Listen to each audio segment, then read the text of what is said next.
J'habite et je travaille en Suède. Et je voulais demander s'il y avait des Assyriens dans la salle. Levez la main si vous êtes d'origine assyrienne. Si j'avais de me poser cette question à Stockholm, j'aurais eu une salle entière, plein de gens qui lèvent la main en disant « Oui, je suis assyrien ». C'est bien pour cela que j'ai écrit un livre sur le génocide assyrien, encouragé d'ailleurs par mes étudiants, qui trouvaient qu'il n'y avait pas beaucoup de documentation sur le génocide assyrien, alors que leurs parents, leurs grands-parents parlaient de ce qui s'est passé en Turquie, en Iran depuis très longtemps. Vous savez peut-être qu'il y a quelques jours, le Parlement arménien a sorti une déclaration reconnaissant que les Grecs et les Assyriens ont subi aussi un génocide. Mais vous ne savez peut-être pas qui sont les Assyriens. J'ai écrit donc tout un article pour le livre et d'ailleurs c'est une question très complexe et donc cet atelier n'est pas vraiment approprié pour décrire en détail tous ces différents peuples. Donc je vous encourage à lire l'intégralité de mon article dans le livre. Tout d'abord, les Assyriens parlent une langue syriaque. Ce sont des chrétiens qui habitent dans le sud de l'Arménie, donc dans les montagnes à Hakkari, du sud de Van, sud d'Abekir, à Sirta, à Botan, au sud de Botlis, en Iran, dans ces territoires que Peter Hultquist abordera demain. Donc, je ne vais pas trop rentrer dans les détails cet après-midi. Donc, ils sont coincés entre les Arméniens, les Kurdes, les Iraniens et les Arabes. Et donc, il s'agit d'une minorité, même dans cette région. Alors, pourquoi les Arméniens devraient s'intéresser aux Assyriens? Surtout parce que les Assyriens et les Arméniens étaient assez liés, si vous connaissez cette région du monde. Dans certains endroits, les Assyriens et les Arméniens se sont tellement assimilés. Je prends toujours l'exemple, par exemple, au collège de Harput, le professeur de littérature arménienne était un Assyrien qui s'appelait Yasser Youssef et il craignait que les autres Assyriens habitant à Harput allaient s'assimiler aussi aux Arméniens avec leur langue et leur culture.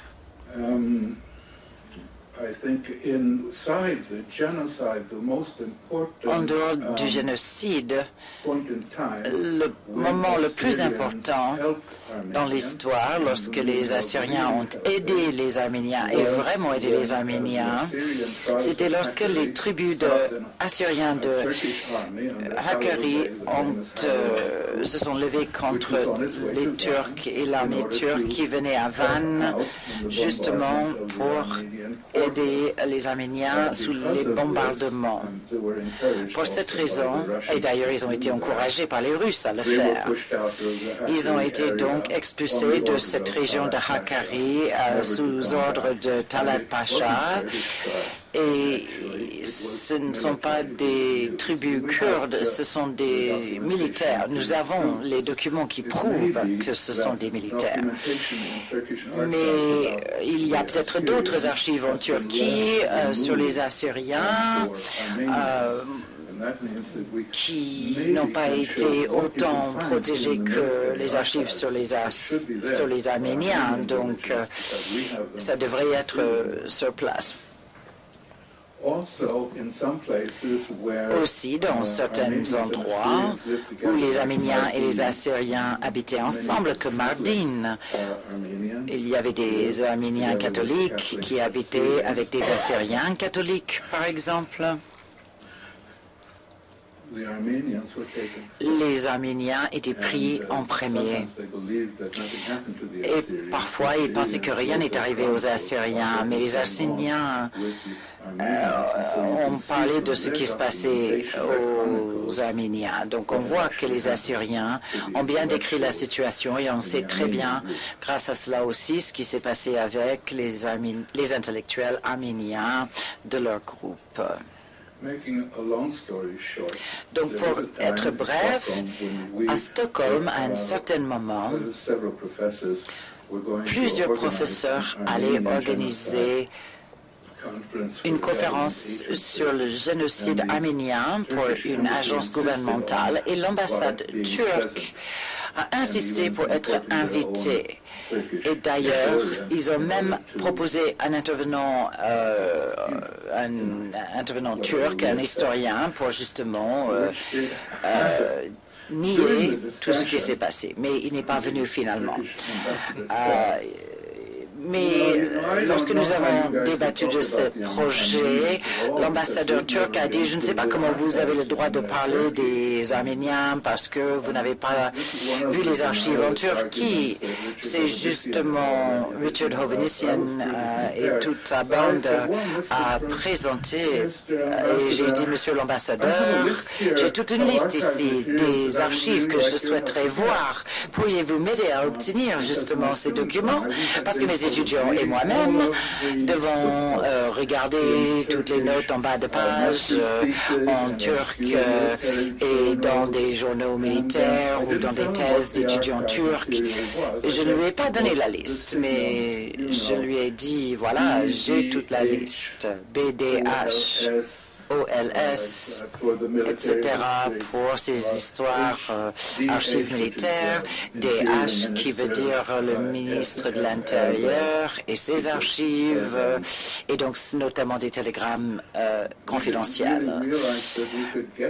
On ne s'est pas rendu compte qu'il serait possible de les obtenir de l'ambassade turque, mais puisqu'il s'agissait du gouvernement suédois, qui insistait aussi, 4 mois plus tard, on a reçu des archives. On a trouvé un ordre de déportation de Talat Pacha qui déportait les Assyriens des montagnes Hakkari. Cela nous intéressait énormément parce qu'on s'est dit, alors, peut-être que c'est semblable à ce qui est arrivé aux Arméniens. Quelle est la date? Je pensais que ça serait après, forcément, la déportation des Arméniens. Mais en fait, c'était avant. Il m'a fallu des semaines pour le croire, mais c'était le 26 octobre 1914, c'est-à-dire 3 ou 4 jours avant la guerre avec la Russie. Ils ont écrit, puisque nous avons des soupçons concernant les Assyriens nestoriens, ils les appelaient des nestoriens, qu'ils ont des contacts avec des puissances étrangères, ils sont instrumentalisés, ils vont être déportés à Konya et dispersés à travers le territoire pour qu'il n'y ait que 3 ou 4 familles maximum dans chaque village, avec l'intention, bien sûr, de détruire toute possibilité de préservation de leur propre culture. C'était absolument extraordinaire que tout ça s'est passé si tôt. Mais ça fait partie de toute la mentalité de l'époque. Des différents groupes que les Turcs ne souhaitaient pas voir dans leur pays.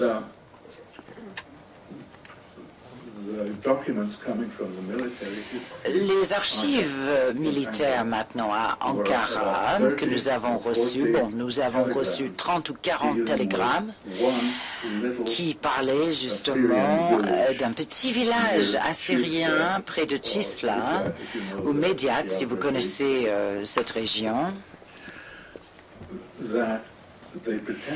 Et ils prétendaient que ce village était arménien afin d'envoyer les militaires dans ce village.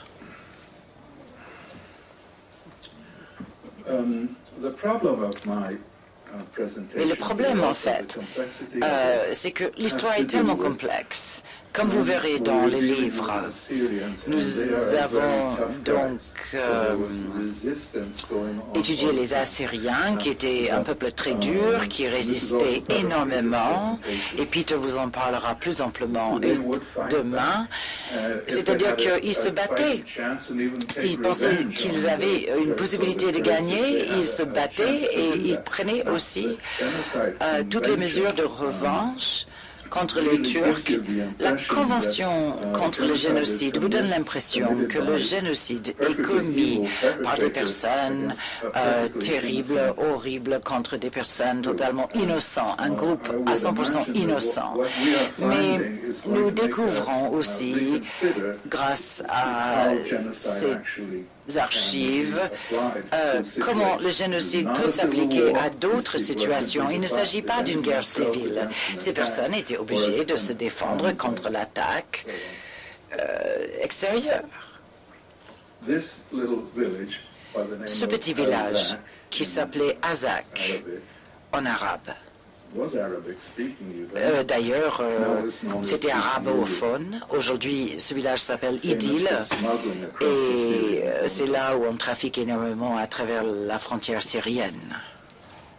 En tout cas, tout d'un coup, en octobre 1914, en raison de cette résistance contre les tribus kurdes et autres, les militaires sont rentrés dans le village d'une façon sans précédent, à mon avis.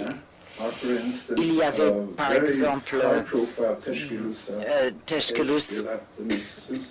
Teshkela Mesousa, Ermen Najibé, Raymond a écrit sur lui, Saïd Loko parle de lui aussi, c'était le dirigeant d'une expédition qui partait en Iran. En même temps, il y a un volet allemand parce que Max von Schneuber-Richter, ancien vice-consul à Etterum, était impliqué aussi et plus tard, il était grand ami d'Adolf Hitler. Et en fait, il a fini par être l'un des plus grands martyrs de l'époque nazie. Donc, ils partaient en expédition en Iran, mais ils se sont arrêtés justement dans ce village. En raison de la résistance, le gouverneur et le peuple disait ce sont des Arméniens qui sont partis à la campagne pour tuer les Turcs dans les villages, simplement parce qu'ils avaient envie de le faire. Ermen Najib était assez intelligent. Il se disait, mais cette église n'est pas arménienne, il parle arabe, si ce sont des Arméniens, ils ne parleraient pas arabe. Ils expliquent qu'ils sont assyriens de l'église orthodoxe. Mais il avait reçu des ordres de Enver Pacha d'abolir ce mouvement de résistance avec tous les efforts possibles. Donc c'était clair que Enver Pacha voulait assassiner tous les habitants de ce village. Alors Ermen Najib continue et les Assyriens en fait tuent ses soldats. Donc il décide de se retirer et nous avons même des lettres entre lui et le chef de la 3e armée et du chef de l'armée, des lettres avec Enver Pacha concernant ce village, beaucoup de correspondances. Et finalement, tout le monde devait être éliminé. Mais Ermen préfère se retirer. Il explique que ce ne sont pas des Arméniens, ce sont des Assyriens. Il a été soutenu par les Allemands dès le début. Les Allemands disaient on s'arrête pendant cette expédition, d'accord, mais on va rester en tant qu'observateurs. Les Allemands n'ont pas participé. Ils ont envoyé à von der Goltz Pascha des télégrammes, qui était le conseiller militaire. von der Goltz envoie un télégramme à l'ambassadeur allemand à Istanbul et ils sont également choqués. Est-ce qu'ils veulent que les troupes allemandes participent à une attaque sur un village assyrien? Et à partir de ce moment-là, le télégramme est parti à Botham Helweg, le chancelier allemand à Berlin, et il renvoie un télégramme au gouvernement turc concernant cette affaire. Donc nous avons toute une chaîne de papiers, de télégrammes qui expliquent l'histoire de ce village. Et pendant ce temps-là, pendant ces échanges de télégrammes, de plus en plus de troupes militaires de la 4e armée qui étaient loin a commencé à arriver.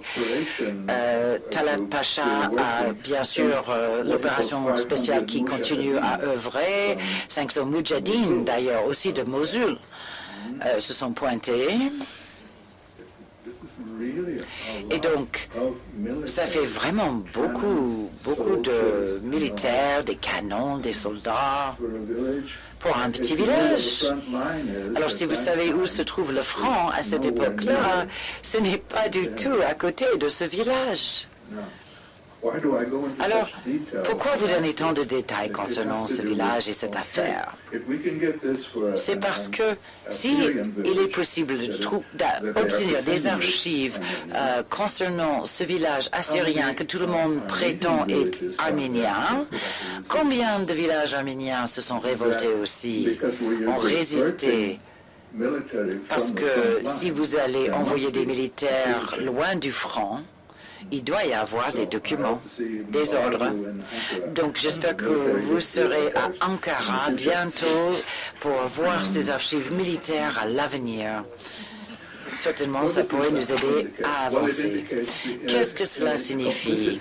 Cela signifie qu'il y avait une complicité du gouvernement à Istanbul concernant même le plus petit village. Ils voulaient consacrer du temps et un effort et divertir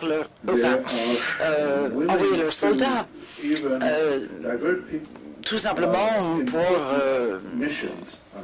supprimer un village. Donc, enlever des troupes du front pour faire face à ces petites poches de résistance, quand même, c'est étonnant.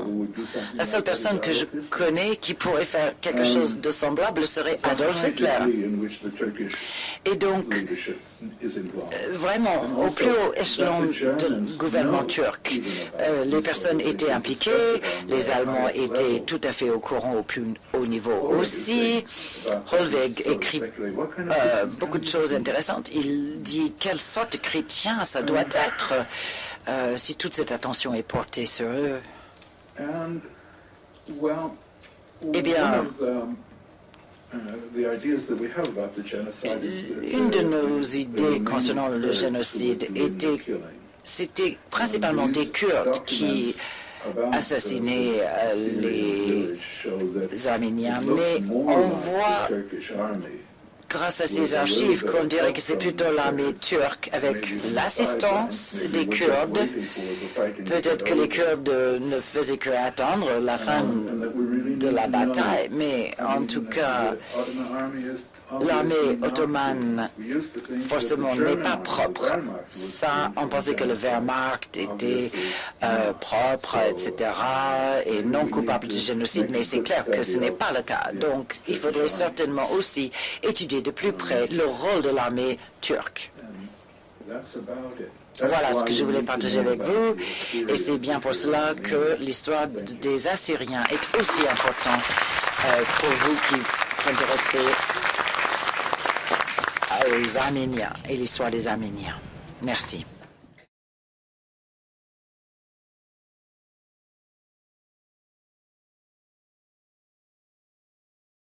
Bien, donc moi je suis anthropologue et ethnomusicologue. Je travaille donc à partir de données de terrain. Et par ailleurs, je n'ai pas travaillé directement sur le génocide, mais sur quelque chose de plus large, qui est la narration des événements traumatiques. et c'est de cela dont je voudrais vous parler aujourd'hui. Mais étant dans un panel sur les minorités, je voudrais d'abord caractériser et circonscrire la minorité dont je vais vous parler. On trouve des récits historiques sur les gens avec lesquels je travaille, mais eux-mêmes ont un interdit d'écriture qui les démarque de leurs voisins et qui rend d'ailleurs le travail de l'ethnologue d'autant plus important. On a en effet des écrits sur eux, mais eux-mêmes n'ont pas d'écrits, n'ont pas tenu de chronique écrite. Leur méfiance par rapport à l'écrit a privilégié une transmission orale. Alors je propose de commencer par caractériser la situation de cette minorité qui est en tension entre différentes manières de concevoir sa place et ses relations avec ses voisins. La raison pour laquelle je propose de vous en parler est que dans chacune de ces tensions et discussions tout à fait actuelles, on peut voir le reflet d'événements passés. On va aussi voir que les gens dont je vais vous parler se conçoivent comme en exil à plusieurs titres, et cette culture de l'exil est un des points qui les rapproche des Arméniens. Alors je vais vous montrer une carte. Entre 2005 et 2010, j'ai mené des recherches de terrain dans les 3 zones que vous voyez à l'écran, Aparan, Tallinn et Oktamberian, donc en Arménie. En partant, il me semblait clair que j'allais mener une ethnographie dans des villages habités par des Kurdes de religion yézidi. Mais cette appellation ne faisait pas consensus, et un des premiers problèmes auxquels je me suis confrontée a été de nommer les habitants de ces villages. Dans le contexte de l'Arménie post-soviétique, la question de l'identité nationale des populations de religion yézidi est devenue un sujet de débat brûlant. Et avant de rentrer dans le vif de ce débat, voici en quelques mots un bref rappel de la manière dont ces populations ont été appelées dans le passé. Donc au cours des 18e et 19e siècles, je ne remonte pas plus loin, ces gens ont été qualifiés d'adorateurs du diable, un sobriquet qui leur a valu un intérêt certain des orientalistes de l'époque, ainsi que des persécutions assez systématiques de la part de leurs voisins musulmans. Et malheureusement, l'actualité en Irak montre que l'histoire peut se répéter. Durant cette même période, ces populations ont été décrites par les observateurs étrangers comme des Kurdes de religion yézidi. Cependant, certains auteurs ont relevé que ces populations elles-mêmes, en conflit fréquent avec les musulmans, entre autres kurdes, refusaient souvent l'appellation de Kurdes. Durant la période soviétique, l'athéisme de règle a étouffé les identités religieuses, le mot yézidi s'est effacé au profit du mot kurde. Dans les recensements écrits et les écrits officiels, c'est la kurdicité de ces gens qui était mise en avant. Alors revenons-en au problème de définition actuel. Dans les villages où j'ai mené mes recherches, tous les habitants sont arméniens, au sens où ils sont citoyens d'Arménie, ont un passeport arménien et parlent l'arménien. Mais ce ne sont pas des Arméniens comme les autres, tout d'abord parce qu'ils sont kurdophones. Pour autant, tous ne se disent pas kurdes. En effet, depuis la guerre du Haut-Karabakh, qui a opposé l'Arménie à l'Azerbaïdjan entre 88 et 94, un vent anti-islam s'est propagé dans le pays.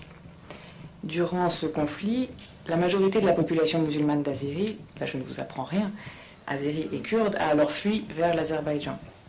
De peur d'être confondus avec les Kurdes de confession musulmane, qui étaient estimés à 15 000 avant la guerre du Haut-Karabakh, une partie de ces gens a senti le besoin de s'éloigner, une fois encore, du mot kurde. Comme je le disais précédemment, au XVIIIe et XIXe siècle, certains auteurs ont déjà relevé un rejet du mot kurde. Durant la guerre du Haut-Karabakh, de nombreux jeunes hommes de ces villages ont combattu aux côtés des combattants arméniens. Et mes interlocuteurs sur le terrain insistaient également sur le fait que leurs ancêtres avaient participé activement aux batailles de Bachaparan et de Sardarapat en 1918. Il y a d'ailleurs un récit épique que l'on chante toujours et qui raconte le combat mené conjointement à Sardarapat par le général arménien Andranik et le général yézidi Jahangir Ara. Alors si le mot kurde ne fait pas consensus, qu'en est-il du mot yézidi ? De fait, aujourd'hui en Arménie, quasiment tous les kurdophones sont de religion yézidi. Alors, quelques mots sur le yézidisme. Cette religion est caractérisée par la croyance en un Dieu unique, secondé par 7 anges, et l'ange principal est Melek et Taous, littéralement l'ange Pan. Les yézidis n'ont pas de livre saint, ce qui les distingue clairement des religions du livre, mais qui les rapproche de groupes tels les Yarsan, les Alevis ou encore, dans une moindre mesure, les Druzes. La majeure partie des yézidis vit en Irak. Les estimations varient de 100 000 à 600 000, donc une fourchette énorme. En comparaison, les yézidis du Caucase étaient estimés à la fin de l'URSS à 60 000 personnes. Et une partie d'entre eux a émigré depuis vers la Russie ou l'Europe de l'Ouest. Alors, le lieu de pèlerinage principal des yézidis est situé au nord de l'Irak, un courant assez minoritaire et particulier du yézidisme. Les yézidis d'Arménie se sentent donc apparentés aux yézidis d'Irak, mais ils soulignent des différences importantes dans les pratiques religieuses et dans l'organisation sociale. De manière générale, ils se sentent davantage liés à la culture caucasienne post-soviétique qu'à celle d'Irak. Et là, pour donner un bref exemple, lorsque mes interlocuteurs parlaient d'émigrer vers la Russie ou l'Europe, car ils trouvaient que leur situation devenait moins favorable en Arménie que par le passé, je leur avais demandé pourquoi ne pas aller au Kurdistan irakien. C'était avant l'arrivée de l'État islamique. Et tous trouvaient ma suggestion saugrenue, surprenante. Pour eux, il était clair qu'ils étaient européens et ne souhaitaient pas devoir manger assis par terre, pour reprendre leur expression. Donc yézidis, oui, mais pas comme la majorité des yézidis, pas comme ceux d'Irak. Il y a donc une tension au sein de cette communauté. Une partie se réfère en premier lieu à la langue et au souvenir de l'Anatolie, en vertu duquel ils se définissent comme Kurdes de religion yézidi. Dans cette partie-là de la communauté, le PKK et l'idée d'un Kurdistan trouvent des soutiens forts. Mais il y a aussi une autre partie de cette communauté qui prend pour point de référence premier le yézidisme et, dans un souci de se démarquer clairement des musulmans, revendique une langue à part. Celle-ci ne serait pas le kurde, mais le ezdiki.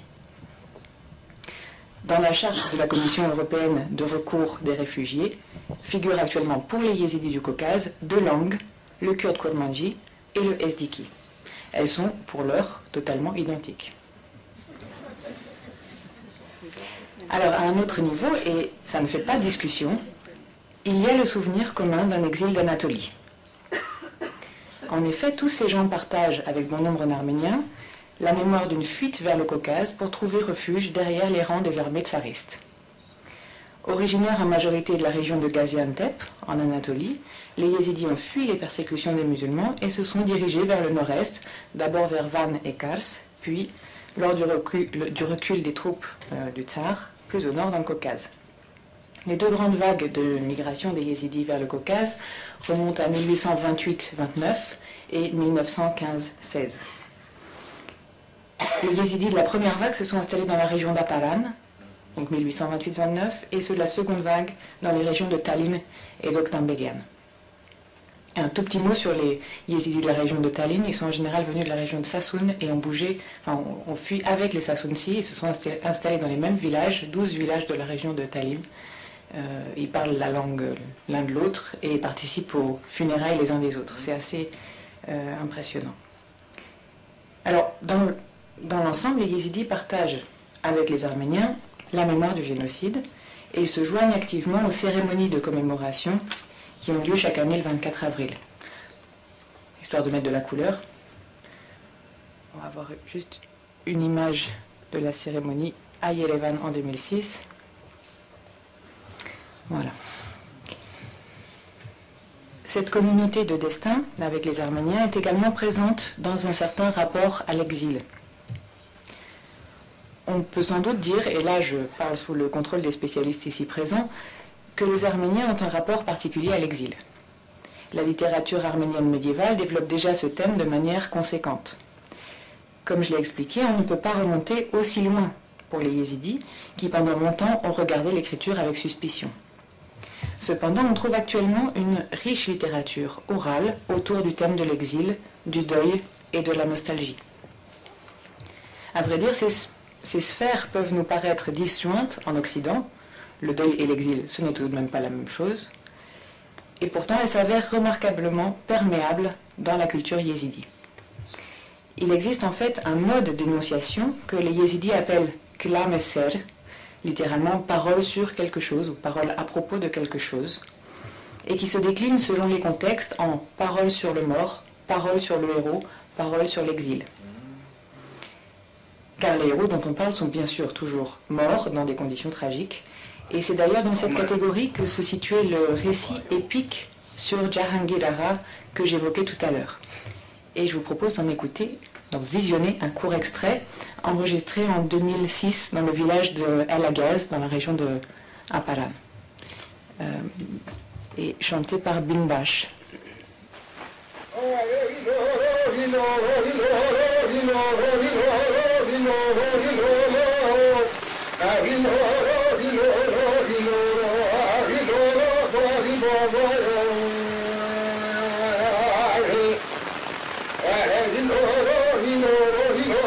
Je coupe l'histoire du père Bava. Si ça vous intéresse, vous pouvez voir l'extrait en ligne sur Internet à l'adresse ethnomusicologie.fr/paroles mélodisées. Alors ce mode d'énonciation est la manière par excellence d'exprimer les sentiments tristes et les faits tragiques. Les catastrophes aériennes, les tremblements de terre, les martyrs de la guerre sont commémorés de cette manière. Au Kurdistan irakien, Christine Allison rapporte que, dans les années 80, les journalistes étrangers étaient étonnés lorsqu'ils demandaient aux Kurdes de raconter les persécutions subies par Saddam Hussein, de recevoir en retour des chansons. Dans mes propres recherches, j'ai travaillé de manière détaillée sur ces modes d'énonciation du tragique, qui, dans les catégories locales, ne sont pas du chant, mais de la parole. Si l'on fait l'hypothèse que ce mode d'énonciation n'est pas nouveau dans la région, on peut peut-être imaginer que les premières évocations du génocide par les survivants ont pu prendre cette forme mélodisée. On le sait en tout cas, les linguistes et les ethnolinguistes l'ont montré à plusieurs reprises, la narration d'événements traumatiques requiert souvent de détourner le fonctionnement usuel du langage et d'en forcer les usages expressifs. J'en viens à ma conclusion. Pour résumer, on a vu la position de cette minorité kurdophone yézidi, partagée entre différentes manières de se positionner dans le paysage social, ethnique et religieux de la région. Nous avons vu comment ces problématiques reflètent différents événements passés. Enfin, nous avons vu que l'exil est une notion centrale tant pour les yézidis que pour leurs voisins arméniens. Cette notion recouvre un large spectre d'événements, tous caractérisés par un certain esprit tragique, pour reprendre l'expression de Hamid Bozarslan. Elle correspond chez les kurdophones d'Arménie à un mode d'énonciation spécifique. Ses tournures poétiques, imagées et sa sonorité aux frontières du chant ne permettent pas d'y voir une mémoire au sens historique. Néanmoins, sa présence dans les rituels et dans la vie quotidienne ancre le souvenir, la nostalgie et tout un ensemble d'événements traumatiques au cœur de cette communauté. Je vous remercie.